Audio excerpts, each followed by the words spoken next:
want to go back in time and trying to go back to your first conversation you have about Alice with Tim Burton.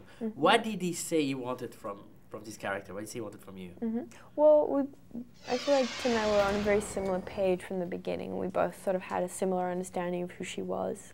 But we both wanted to try and find the Alice. You know, she's such an iconic figure, but we wanted to kind of strip that baggage away and just try and find Alice, the teenager, who was, you know, very relatable. And what was your starting point? What was your opinion on her? But what was your take on her? Was pretty much that. I mean, you know, at the beginning of the story, Alice is kind of awkward and uncomfortable in her skin and in herself, and she has these pressures upon her and expectations from her society, and she's uncomfortable with those expectations, and so it's sort of a thing of her finding, you know, finding her voice really and reconnecting with herself. I do have a theory about Tim Burton cinema. I think he's putting himself in one character in every movie. Right. Of course, this one is Alice because of everything that happens to her. Do you agree on that? Do you see that in this one?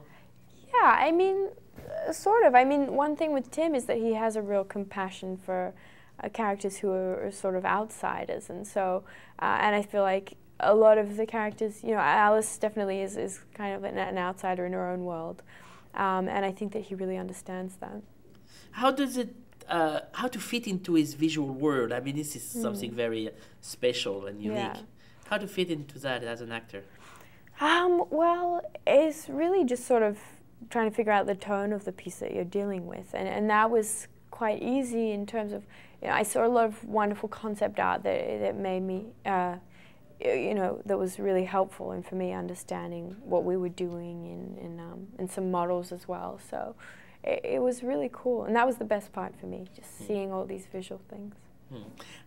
Every morning when you enter the set, were you like, am I tall or am I small today? Yeah, pretty much. It was kind of like, what size is Alice today? Does that change anything? I mean, all this. Yeah, it becomes very technical as soon as Alice is a different size. So as soon as I'm giant Alice, the eye lines all have to be different. So I'd be on platforms for, you know, days at a time, so I was really excited when there was an actual day that I was the actual size. There's not a lot of those in the movie. No, definitely not. What is the most fun in doing this kind of movie, in working with Tim and Johnny, and what's the most fun in it? The most fun was really just sort of seeing the whole process and actually being with a project that Tim and Johnny are doing from the beginning, and seeing where it starts and where it ends and how it all comes together, and as a filmmaker, what he brings to it, and actually how he does it.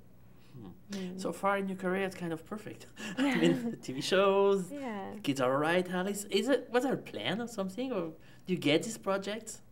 I've been very lucky. I feel really, really lucky to have worked on the films that I've worked on, and on each one I learned so much, and the people that I work with are, you know, very generous and friendly, and so yeah, I feel very lucky. Besides doing the very weird dance he's doing at the end, what did you learn from Johnny? Well, it's kind of just taking his career as an example of something that's really, you know, incredible. I mean, he's done so many amazing characters, and each time he's a completely different person, and I think that's really, yeah, that's something it's very unique. Do you see a sequel to this one? Could be. We'll see. I don't know. Do you like that? I think it's in a good place where it is right now.